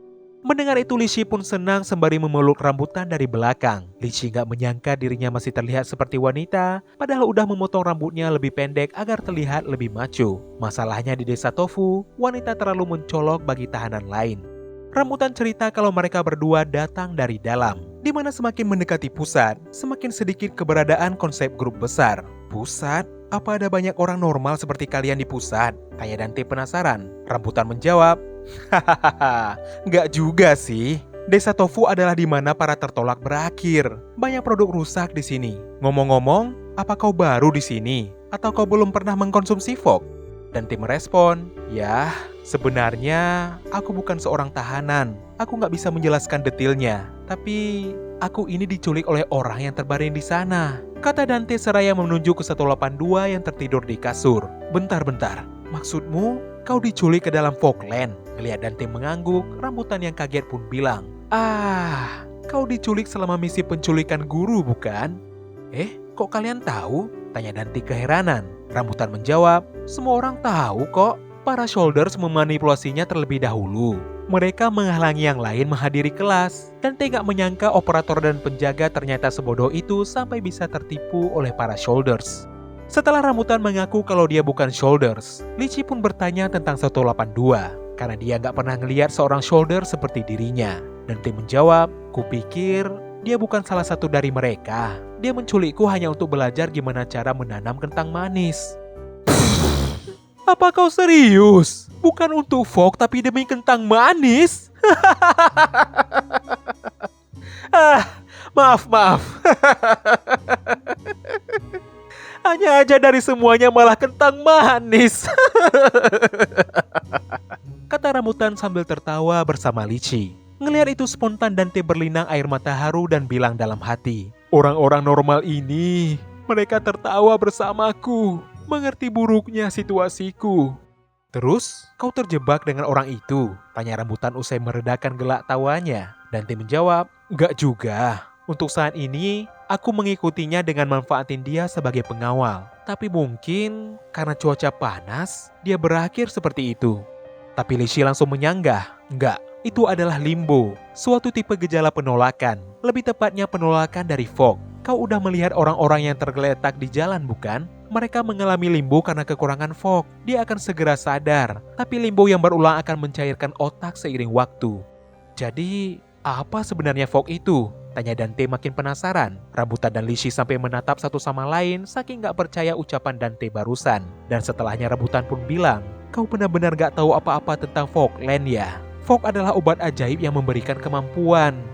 Dia akan memperkuat yang tersembunyi atau kemampuan yang diinginkan dalam diri seseorang. Bukan hanya mungkin, itu melebihi batas manusia. Dengan kekuatan ini, kita akan kabur dari Fogland, kata rambutan sambil berdiri untuk nunjukin betisnya yang sangat berotot. Dan di saat yang sama, Lychee nunjukin kekuatannya seperti ada yang menonjol di atas kepala. Ngelihat itu, Dante cuma bisa terdiam membeku. Selagi Hound mendapati ruang 182 udah kosong, sehingga dia berkesimpulan kalau guru belum pergi jauh. Di waktu yang sama shoulder area 0 yang terdiri dari Bone Eater, Non-Face, Fuzzyback, dan Drillhead, yang mana semuanya adalah orang-orang yang pernah mengikuti kelas Dante. Mereka semua bergerak mencarinya ke desa Tofu. Kembali ke lokasi Dante bersama rambutan dan Lychee. Mendengar Dante bilang kalau dia menolak kabur bersama, karena sebagai warga sipil harusnya dia patuh dengan hukum. Jadi mestinya dia lebih dulu menemui penjaga atau biro pengelola Fogland. Rambutan pun merespon, aku nggak akan ditemukan lagi oleh biro pengelola atau siapapun juga. Kau tahu kenapa? Karena nggak akan ada yang mencoba memasuki Fogland, kata rambutan yang membuat Dante terdiam syok. Lagi pula nggak ada orang yang mau kecanduan Fog. Karena jika salah langkah, mereka jadinya nggak bisa tanpa Fog. Termasuk kau Dante, tegas rambutan. Dante yang heran pun merespon, kenapa? Aku nggak pernah memakai Fog, aku nggak berencana untuk memakai itu selamanya. Dengan wajah serius rambutan pun bilang, itu bukan masalah keinginanmu. Udah berapa lama kau di sini? 2 hari? 3 hari? Apa kau pernah berpikir tentang kabut tebal di sini? Kabut itu sendiri adalah partikel Fog. Spontan mata Dante terbuka lebar mendengar itu. Dan dia pun segera menutup hidung dan mulutnya, saking takutnya dia menghirup partikel Fog yang ada di mana-mana. Rambutan lanjutin penjelasannya. Fog adalah berkah pemberian dewa yang memberikan bakat. Untuk memunculkan bakat itu, butuh partikel Fog yang gak terhitung jumlahnya. Tapi untuk jadi kecanduan, partikel Fog aja udah cukup. Fog akan perlahan memasuki paru-parumu dan terus-menerus membuatmu menginginkannya. Jika kau gak bisa mendapatkan Fog, lambat laun kau akan jatuh ke dalam limbo. Tunggu sebentar. Apa itu artinya aku udah kecanduan? Jadi aku udah celaka? Tanya Dante dengan tubuh yang bergetar gak karuan. Rambutan menjawab, enggak, kau masih punya kesempatan Dante. Limbo adalah tahap pertama sebelum kecanduan itu benar-benar dimulai. Ketahanan semua orang berbeda, jadi aku gak bisa bilang pastinya kapan. Tapi kita gak punya waktu untuk bersantai. Jadi kalian berdua masih mampu kabur, padahal udah celaka, udah kecanduan? Tanya Dante keheranan. Kini giliran Lychee yang menjawab, ya benar, kami udah celaka. Meski aku belum pernah dengar ada orang yang meninggalkan tempat ini hidup-hidup, mungkin di masa depan yang jauh, kita akan bisa pulih secara alami. Atau jika kita mengungkap kebenaran tempat ini, obat penawar mungkin bisa diciptakan. Kami janji gak akan mati di sini. Sekalipun kami dalam limbo seumur hidup dan saling melupakan satu sama lain, kami akan bertemu kembali di bawah langit yang cerah. Kata rambutan yang saling memeluk dengan Lychee, seraya membayangkan pernikahan keduanya di masa depan. Memang romantisme mereka berdua terlihat menyebalkan, tapi di mata Dante, inilah realita baginya sekarang. Namun siapa sangka di belakang pelukan hangat mereka berdua, ternyata 182 udah menatap mereka dengan tatapan tajam. Gegara itu Dante pun sedikit berteriak ketakutan, sehingga ikut mengagetkan rambutan dan Lychee yang sedang memadu kasih. Di tengah ketakutan Dante kalau dia memberitahu 182 bahwa dirinya akan kabur bersama kedua orang ini, akan membuat 182 mengamuk dan menghabisi mereka seperti kejadian si Tower dulu. 182 malah dengan santainya ngeluarin kentang dari kantong sekaligus bertanya, "Apa situasinya aman?" Ngelihat Dante kesulitan menjawab bahkan penuh kucuran keringat, Rambutan pun bilang, "Dante, kenapa kau begitu ketakutan? Dia itu cuma zombie fog. Saat seseorang jatuh ke limbo, mereka nggak akan punya tenaga sampai memakan fog yang berikutnya. Kau nggak akan kalah darinya, Dante. Kalaupun dia bermasalah, gimana kalau aku menghabisinya sekarang?" Kata Rambutan yang secara tiba-tiba mengangkat kaki berototnya ke atas kepala 182. Seiring Rambutan dan 182 saling tatap dengan intens, Dante pun segera bilang, "Tunggu, berhenti!" Teriak Dante yang membuat Rambutan dan 182 tersentak kaget. Sembari berjalan mendekati 182, Dante pun bilang lagi, "Kurasa kita nggak perlu menghabisinya. Hei, aku mau ninggalin tempat ini. Aku nggak ada niatan untuk tinggal di sini. Mari kita berpisah sekarang, mengerti?" Persis saat 182 menanyakan tentang kentang, Dante langsung merebut kentang itu dari tangannya, kemudian memasukkannya ke dalam gelas yang berisikan air. Sambil nunjukin itu di depan mata 182, Dante pun bilang lagi, "Jika kau melakukannya seperti ini, kentangnya akan tumbuh dengan sendirinya. Tentu aja dia tetap butuh sinar matahari. Sekarang kau harus tunjukkan sinar matahari pada teman berhargamu itu, oke? Cepat berangkat atau nanti mataharinya keburu terbenam." "Aku nggak tahu jalannya." Dante merespon, "Aku juga nggak tahu." "Rambutan, tolong usir dia pergi. Aku akan ikut dengan kalian, meski ada suara tembakan di luar, ataupun aku ditangkap karena membantu tahanan kabur. Mari kita lakukan ini." Mendengar itu, Rambutan langsung melempar 182 dari tempat persembunyian mereka, sampai dia tersungkur ke tanah, termasuk kentangnya yang terlempar keluar dari dalam gelas. Ngelihat kentang itu tergeletak kehilangan air, entah kenapa 182 langsung teringat masa kecilnya. Waktu itu dia duduk nonton TV bareng seorang anak perempuan yang sepertinya adalah kakaknya. Si kakak cerita kalau dia punya impian untuk memelihara anak anjing yang lucu dan imut. Si kakak mengelus kepala 182 dan dia bilang sembari meneteskan air mata, "Aku pasti akan pelihara anak anjing kalau suatu hari aku bisa keluar dari sini." Dan sekarang 182 ngelihat kentang manis itu. Entah kenapa bagi dia kentang itu terasa mirip dengan mimpi kakaknya. Sesuatu yang kecil, rapuh, tapi bisa hidup kalau dirawat. Kalau kentang itu bisa tumbuh, rasanya seperti bukti kalau dia juga bisa keluar dari Fogland. Seperti keinginan kakaknya dulu. Makanya dia ngotot untuk bikin kentang manis itu tumbuh, gimana pun caranya. Tapi siapa sangka, bagi mereka yang mencoba kabur dari Fogland, udah ada monster yang siap melahap tanpa ampun. Kita kembali ke Dante bersama Rambutan dan Lychee. Sewaktu Dante bertanya gimana caranya mereka kabur, Rambutan memperkuat kuda-kuda kakinya yang berotot, lalu melompat sekuat tenaga hingga menjebol dinding atap sampai hancur berkeping-keping. Kepada Dante yang terkaget-kaget ngeliat itu, Lychee pun bilang, "Kemampuan Rambutan adalah kekuatan melompat yang luar biasa, jadi rencananya kita akan melompat melewati dinding." Setelahnya mereka bertiga berjalan menyusuri atap ruang tahanan. Persis saat menghadap ke arah luar Fogland, Lychee menekan tonjolan yang ada di kepalanya sehingga secara tiba-tiba kedua matanya bersinar terang. Siapa sangka kekuatan Lychee ternyata kemampuan menggambar apapun yang udah dia lihat menjadi sebuah foto. "Jadi, kau menggambar seluruh Fogland?" tanya Dante yang udah memakai masker saat ngelihat peta spektakuler yang Lychee gambar dengan tangan. Lychee menjawab, "Itu adalah sebuah peta yang dibuat ketika datang dari pusat kemari. Cuma sebagiannya aja yang terekam dengan kemampuanku." Mendengar itu Dante gak menyangka kalau peta sebesar itu masih aja disebut sebagian. Menurut Lychee, berdasarkan ukuran desa Tofu, harusnya mereka udah berjalan cukup jauh. Lychee yakin gak lama lagi, tepi dari Fogland akan muncul di peta setelah menggambar dengan kemampuannya.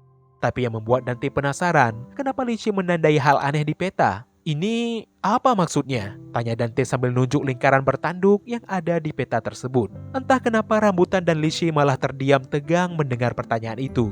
Malahan Rambutan langsung mengalihkan pembicaraan kalau mereka akan segera pergi. Setelah mendengar arah pergi sesuai petunjuk Lychee, Rambutan langsung menggendong Lychee sekaligus Dante untuk segera melompat tinggi ke arah yang Lychee tunjukkan. Sementara itu 182 sendiri saat ini terlihat sedang mendatangi sekumpulan tahanan untuk meminta Fog dari mereka. Mendengar 182 gak berhenti memaksa, salah satu tahanan yang bertubuh gendut langsung menampar pipi 182 keras-keras, bahkan menginjaknya berkali-kali sambil mengaku kalau dia mati kelaparan di sini. Ngapain juga dia ngurusin Fog?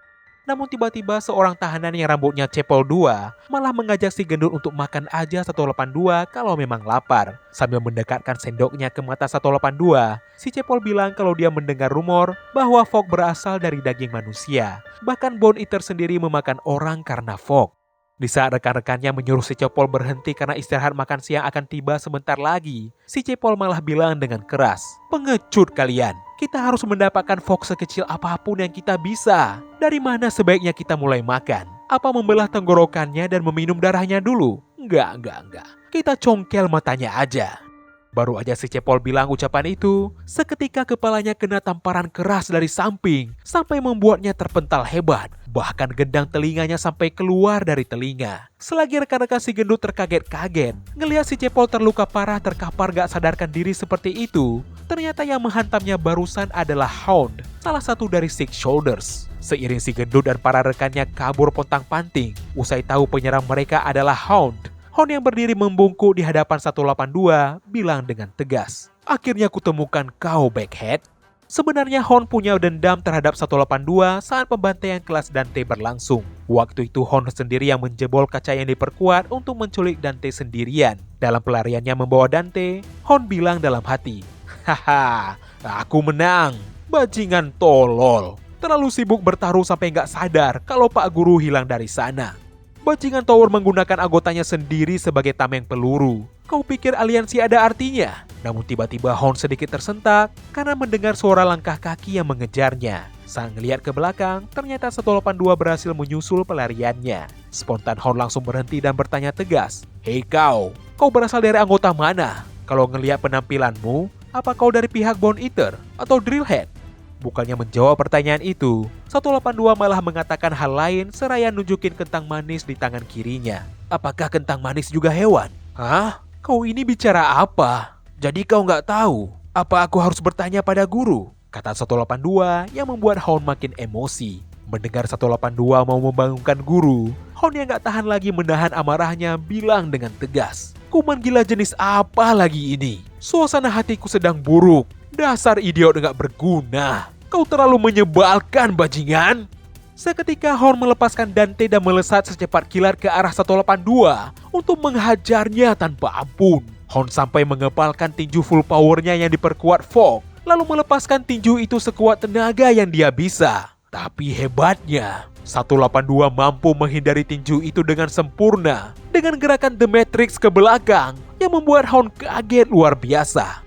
Di tengah kekagetan Hound itulah, tiba-tiba dengan kedua jari yang sengaja dilepaskan dari genggaman pada kentang, tanpa mengubah posisi tubuhnya sedikit pun, 182 melepaskan gerakan menusuk secepat kilat yang mencoblos rusuk kanan Hound layaknya liver blow fatal, sehingga membuatnya langsung meronta-ronta di atas tanah dengan wajah yang full memerah, saking merasakan sakit yang benar-benar gak tertahankan. Pada kesempatan itulah, 182 membawa kabur Dante yang masih pingsan ke lokasi ruang tahanannya.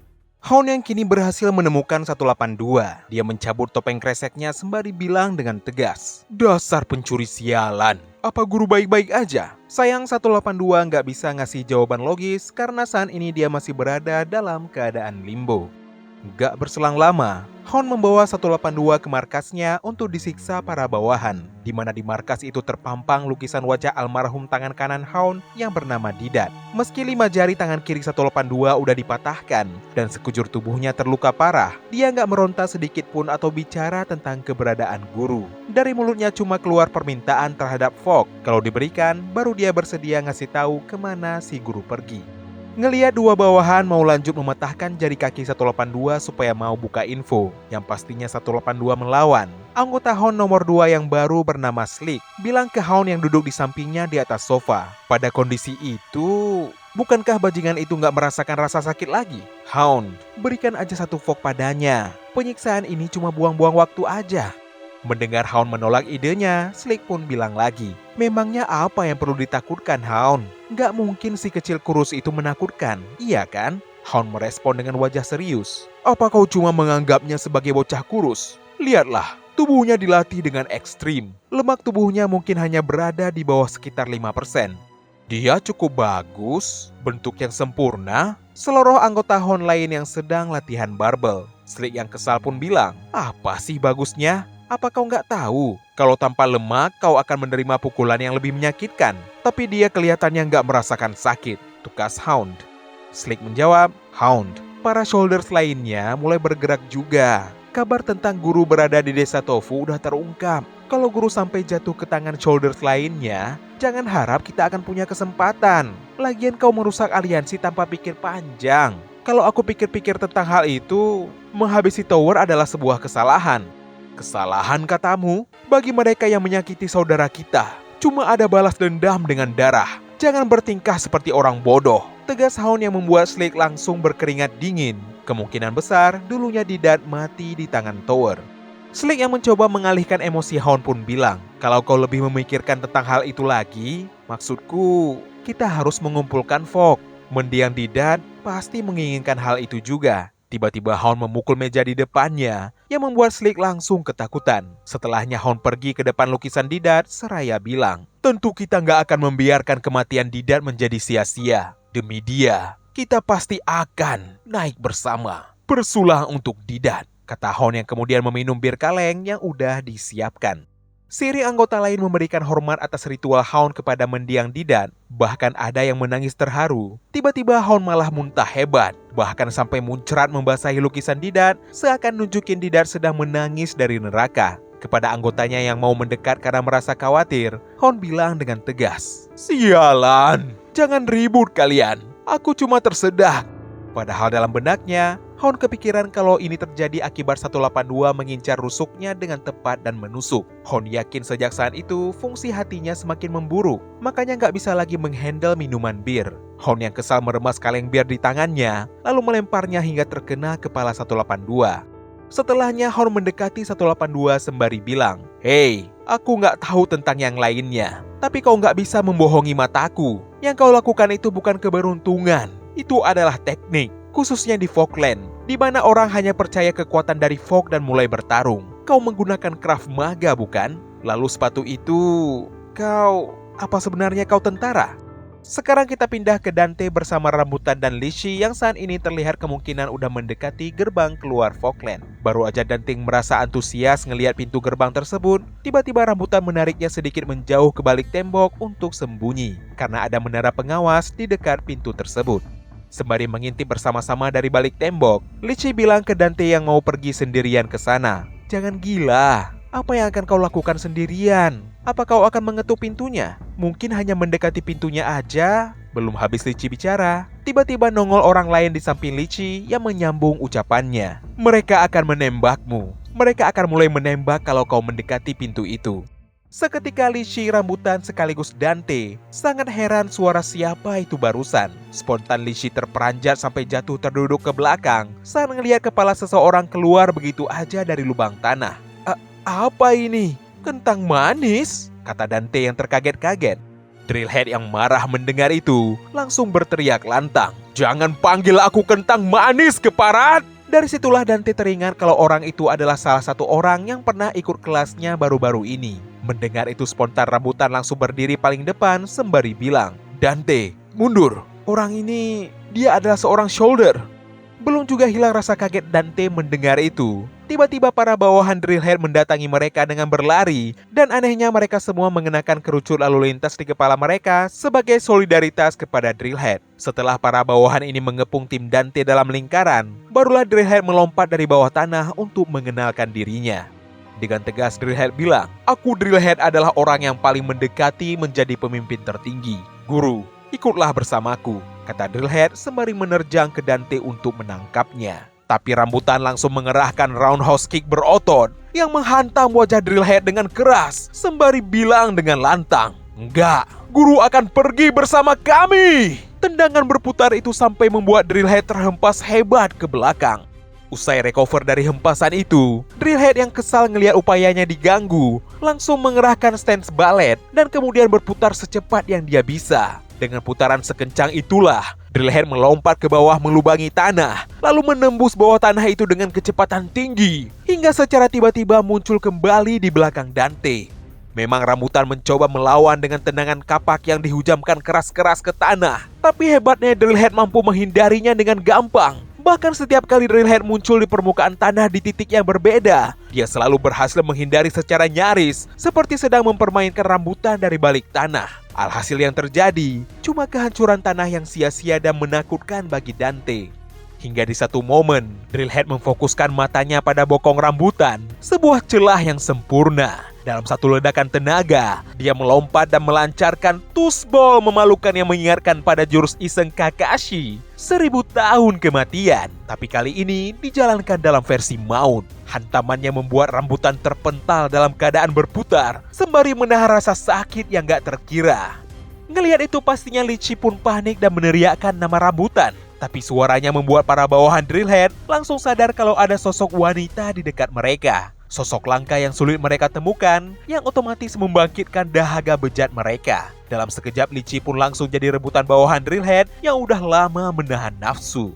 Ngelihat Lychee dan rambutan jadi korban karena dirinya, Dante pun menguatkan tekad, lalu melempar batu yang ada di dekatnya sampai menghantam kepala si bawahan yang menangkap Lychee. Gak cukup sampai di situ, Dante yang mengamuk kembali melempar batu-batu lain secara bertubi-tubi yang memang menghantam kedua bawahan Drillhead yang ada di dekat Lychee. Tapi gobloknya kepala Lychee juga jadi korban sih.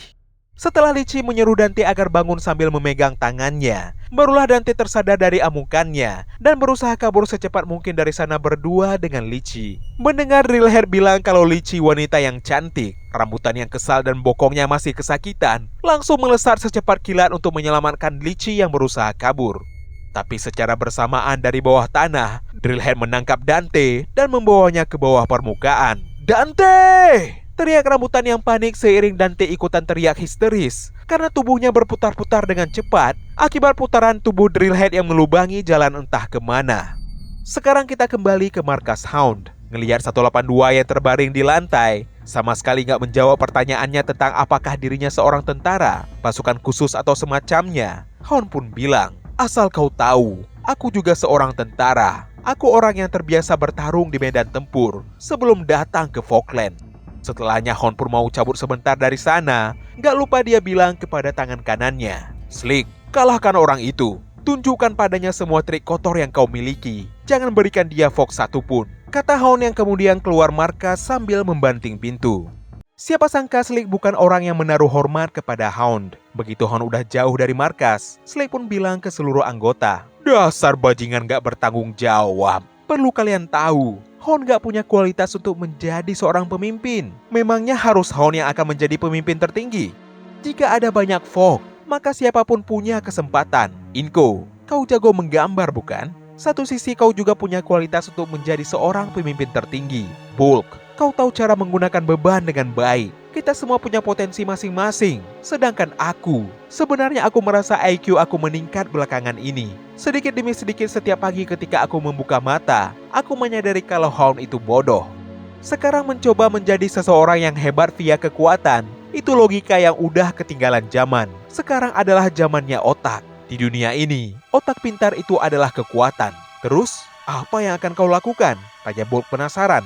Sembari ngeluarin sesuatu dari kantong celananya, Slick menjawab dengan licik, "Aku akan menemukan di mana guru berada.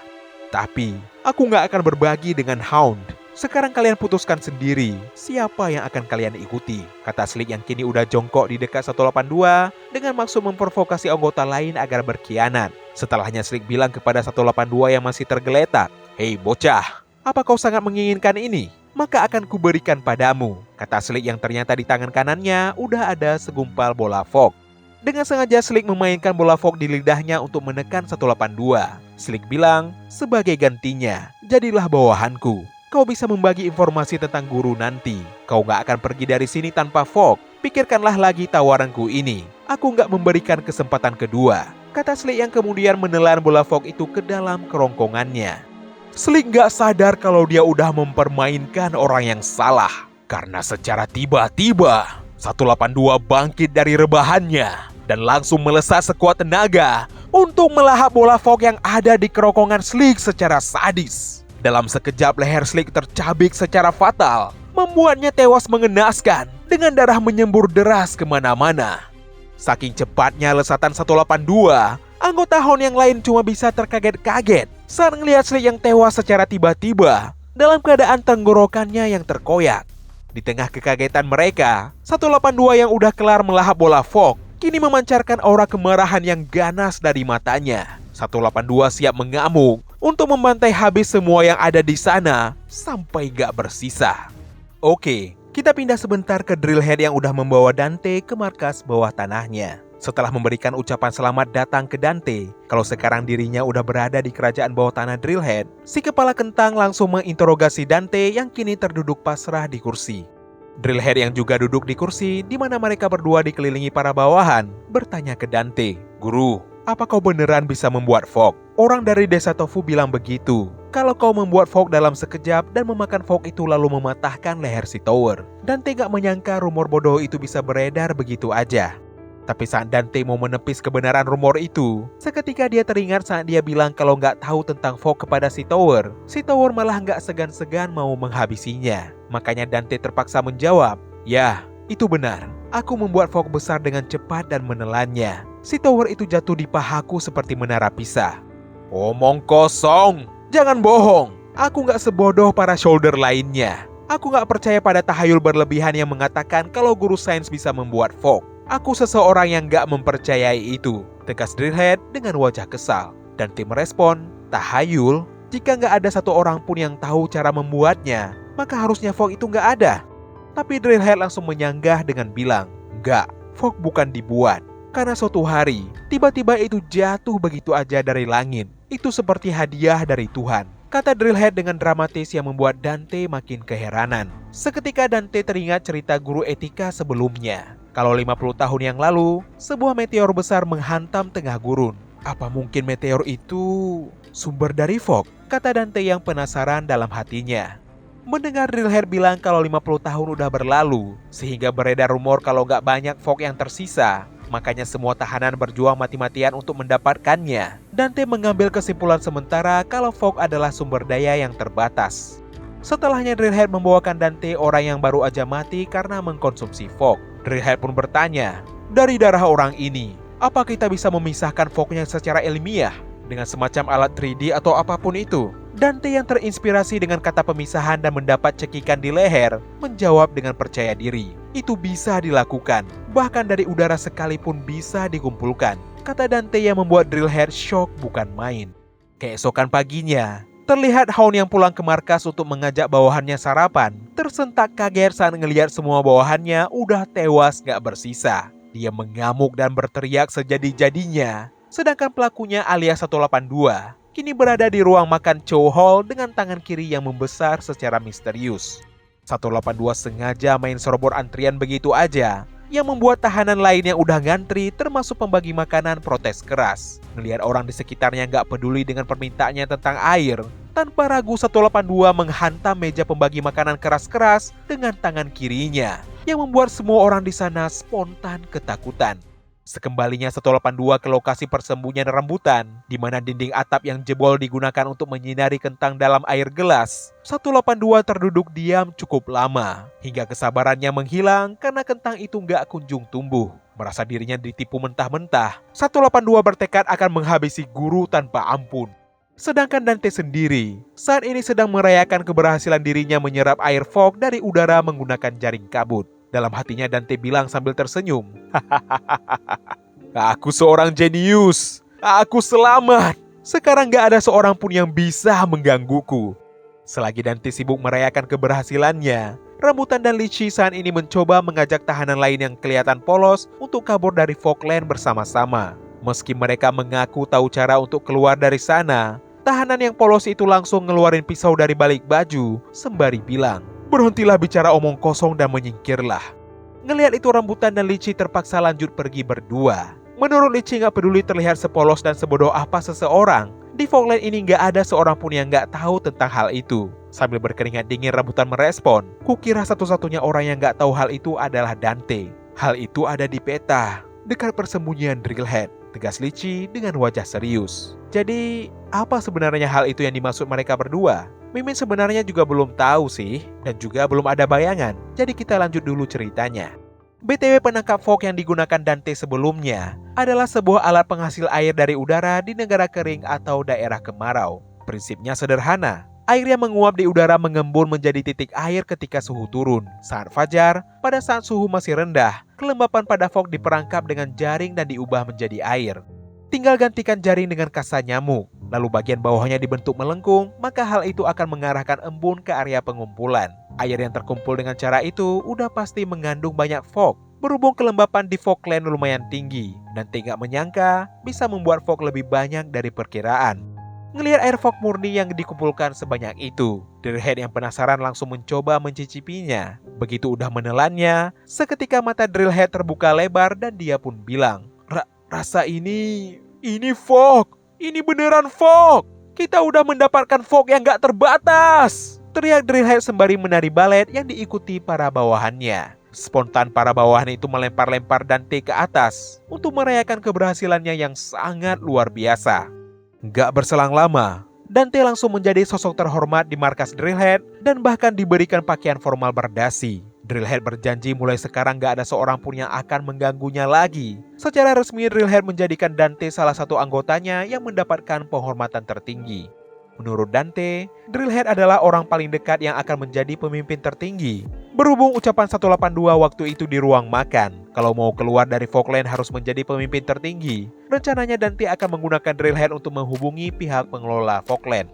Puas dengan kontribusi Dante, Drillhead pun bilang, hari ini kita akan menyelenggarakan festival fog. Berkat kau, kita nggak perlu menghemat fog lagi. Kita akan menggunakan semua fog yang udah terkumpul untuk kenaikanku, kata Drillhead yang membuat Dante lumayan penasaran.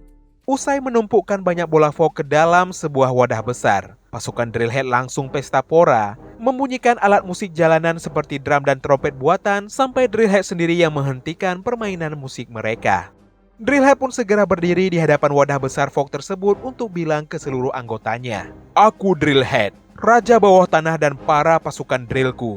Inilah saatnya usaha kita terbayarkan. Dengan fog yang kita simpan selama ini, aku akan menantang kenaikan hari ini. Apa kalian percaya pada kenaikanku? Kami percaya! Naik, naik, naik, naik! Di tengah sorakan pasukan yang terus berlangsung tanpa henti, Drillhead bilang ke Dante untuk memperhatikan baik-baik kalau hari ini raja yang sebenarnya akan lahir. Tanpa ragu Drillhead melahap semua bola fog yang menumpuk itu sendirian, di mana pasukannya berharap ada perubahan yang terjadi. Tapi, meski Drillhead melahap bola fog sampai perutnya gembung parah, dengan hanya beberapa bola fog yang tersisa, perubahan yang diharapkan sepertinya nggak kunjung datang. Drillhead yang mulai kesakitan sampai tubuhnya bergetar pun bilang, Sialan, sepertinya hari ini juga bukan harinya. Aku udah minum bertonton fog sepanjang hidupku, dan masih aja belum cukup. Salah satu bawahan mencoba menenangkannya, dengan bilang kalau kapasitas Drillhead sangat luas, jadi butuh fog yang lebih banyak lagi untuk melakukan kenaikan. Baru aja Drillhead mengiyakan, tiba-tiba banyak pasukan lain yang tersentak kalau kepala bos mereka jadi lebih panjang daripada sebelumnya. Spontan para pasukan itu bersorak gembira kalau ini adalah kenaikan bagi bos mereka. Saat salah satu bawahan bertanya apa Drillhead ada merasakan bakat baru, Drillhead yang merasa high malah menjawab, Aku bisa merasakan semesta, tempat dari mana fog berasal. Aku bisa melihat semua kebenaran dunia ini. Kita semua hidup pada neraka biru. Usai mengatakan hal itu, tubuh Drillhead yang bersinar terang sejak tadi malah meletus sampai berkeping-keping menjadi partikel fog yang berhamburan ke udara. Ngelihat itu para pasukan malah teriak histeris. Ini adalah penurunan! Bos akhirnya jatuh! Itu jumlah fog yang sangat banyak! Ini luar biasa! Mendengar ucapan mereka, spontan Dante teringat perkataan 182 sebelumnya. Kalau di Falkland cuma ada dua pilihan, kenaikan atau penurunan. Sejak Drillhead tumbang, hujan fog langsung mengguyur markas bawah tanah itu. Pesta fog berubah menjadi kegilaan. Para bawahan melahap sisa tubuh sang bos, berharap bisa berevolusi dan merebut tahta baru. Namun satu persatu tubuh mereka ikut meletus, menyusul akhir sang raja. Di tengah serpihan fog yang turun bagaikan salju dan tubuh-tubuh yang berjatuhan, hanya Dante yang masih berdiri, terpaku, gak tahu apakah dia sedang menyaksikan tragedi atau awal dari mimpi buruk yang jauh lebih besar lagi. Sementara Dante membeku dengan wajah penuh tumpukan fog, para bawahan Drillhead makin menggila, merayakan ledakan para rekan yang lain dengan sukacita sembari ikut memakan fog tanpa henti. Namun ada satu yang waras yang menyuruh mereka berhenti. Karena kalau mereka makan Fok sebanyak ini sekaligus, mereka semua akan mati. Tapi ngelihat para rekannya gak peduli, si kawan pun langsung memanggil Dante untuk menghentikan mereka. Karena menurutnya Dante lah yang kini pantas menjadi pemimpin. Si kawan bilang dengan nada memohon, "Tolong gantikan Drillhead, Pak Guru." "Aku? Pemimpinnya? Aku gak mau. Aku gak mau. Aku gak mau!"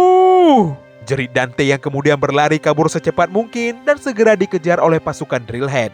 Dalam pelariannya Dante bergumam dalam hati, "Apa-apaan ini? Apa yang terjadi? Aku bermimpi kan? Benar, ini pasti mimpi. Dari awal, hal seperti ini gak mungkin terjadi di dunia nyata. Sadarlah, bangun, cepat bangun." Seketika Dante tersentak. Karena di hadapannya dia ngelihat bayang-bayang abangnya yang mengatakan, udah aku bilang, abang udah bilang bukan?" "Abang, tolong aku, keluarkan aku dari sini!"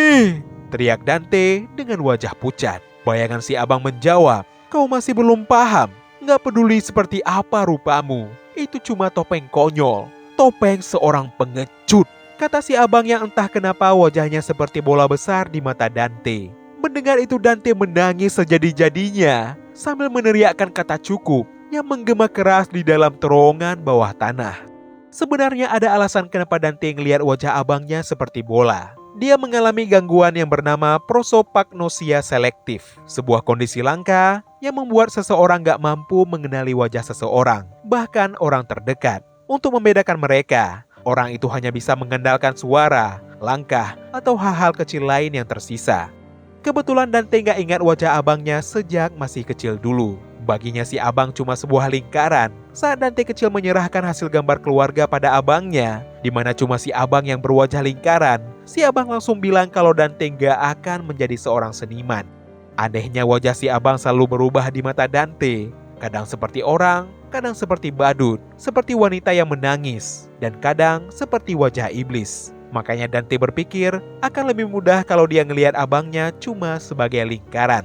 Persis saat wajah lingkaran si abang memanggil namanya dengan keras, seketika Dante pun terbangun dari pingsannya dengan wajah penuh kucuran keringat. Siapa sangka saat ini dia terbaring di dalam kemah yang dibuat oleh rambutan dan Lychee. Saat dua sejoli itu masuk ke dalam kemah karena kaget mendengar teriakan Dante, Dante yang baru siuman masih aja merasa apa yang dia alami cuma mimpi. Tapi rambutan segera menepis dengan bilang, "Kami membawamu ke sini. Markas Drillhead ada di peta. Kami menemukanmu di selokan. Kalian datang untuk menyelamatkanku? Tentu aja, kita udah sepakat untuk kabur bersama," kata Lychee sambil tersenyum. Dante pun segera minta maaf karena pelarian jadi tertunda gara-gara dia. Saat dia mengajak mereka untuk pergi, Lychee merespon kalau itu gak perlu. Selain rambutan perlu istirahat, mereka juga udah berjalan cukup jauh. "Coba lihat, kita tepat di depan tembok. Kami menemukan tempat yang gak ada menara penjaganya," kata Lychee menjelaskan situasi. Setelahnya mereka bertiga pun duduk di luar kemah sambil menikmati api unggun. Saat itulah Dante cerita kalau Drillhead mati meledak. Semua orang jadi gila. Banyak yang ikutan meledak seperti Drillhead. Dan markas itu langsung kacau balau. "Menurutmu, apa yang sebenarnya terjadi?" tanya Dante penasaran. Rambutan menjawab, "Ini disebut jatuh. Kematian karena overdosis Fok. Aku juga makan terlalu banyak." "Hah? Kau juga?" tanya Dante gak percaya. Lychee menjawab, "Enggak kok, dia cuma bercanda." Rambutan pun ngelanjutin, "Seperti yang udah kami bilang sebelumnya, semakin banyak Fok yang kau makan, semakin besar potensimu. Tapi, potensi itu ada batasnya, dan tiap orang punya batasan yang berbeda. Dan jika kau mencapai batasmu sendiri, kau akan meledak. Semua Fok yang kau telan akan muncrat keluar. Masalahnya, gak ada yang tahu batas mereka sendiri. Dante sendiri juga punya keahlian tertentu bukan? Tapi bahkan kau pun gak tahu di mana garis batasmu. Begitulah Fok menyebar." Semua orang cuma menunggu sampai ada yang jatuh. Ucapan itu semakin membuat Dante paham ucapan 182 tentang kenaikan dan kejatuhan sebelumnya. Tapi Dante yang masih penasaran lanjut bertanya, "Kalau begitu, apa itu kenaikan? Bukankah itu berarti melampaui batas?" Rambutan menjawab, bukan soal melampauinya. Tapi yang muncul itu adalah double talent. Seseorang yang udah mencapai batas maksimalnya, lalu mendapatkan talenta lain. Semua orang akan mengikuti dan menyembahnya. Dialah yang akan menjadi pemimpin tertinggi. Kenaikan itu sangatlah langka. kebanyakan orang justru jatuh. Jadi, hanya demi satu talenta kedua, semua orang rela mempertaruhkan nyawa? Tanya Dante yang masih penasaran. Rambutan merespon, "Yah, itu semacam legenda. Suatu hari akan muncul seseorang dengan jumlah talenta yang gak terbatas. Kami percaya dia akan melampaui hukum dunia ini dan membebaskan kami semua. Dialah yang akan menjadi dewa kami dan orang yang akan kami sebut sebagai pemimpin tertinggi," kata rambutan yang membuat Dante tertegun dalam diam. Siapa sangka tanpa sepengetahuan Dante, saat ini 182 menggunakan kemampuan pendengarannya sampai puncak untuk mendengar suara apapun yang ada di dalam Fogland. Mulai dari suara kepakan sayap burung, suara orang disiksa, suara perut keroncongan, hingga akhirnya suara kacamata yang dibenarkan posisinya oleh Dante. Sambil berdiri di atas menara tinggi, 182 yang membawa plastik barangnya seperti biasa, kini bersiap untuk menghabisi Dante yang tega menipunya.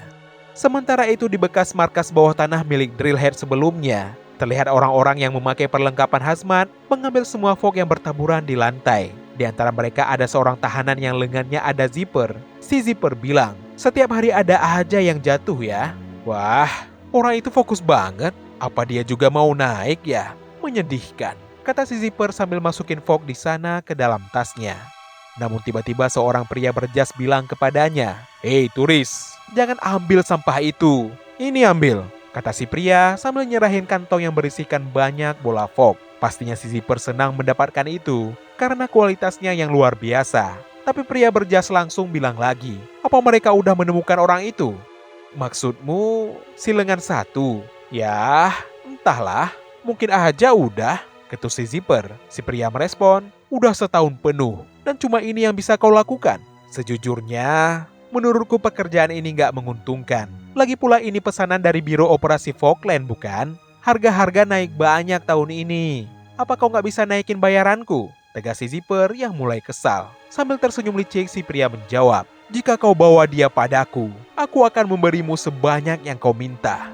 Yo, komiknya mentok kawan-kawan. Sebenarnya siapakah 182 yang sangat OP? Apakah skill pendengarannya adalah bakat kedua? Benarkah dia adalah sosok yang paling mungkin menjadi pemimpin tertinggi, makanya diincar oleh Biro Operasi Fogland? Mudah-mudahan misterinya terungkap di video berikutnya. Saksikan terus alur komik paling seru hanya di channel Manhwa Park. Dan stay update.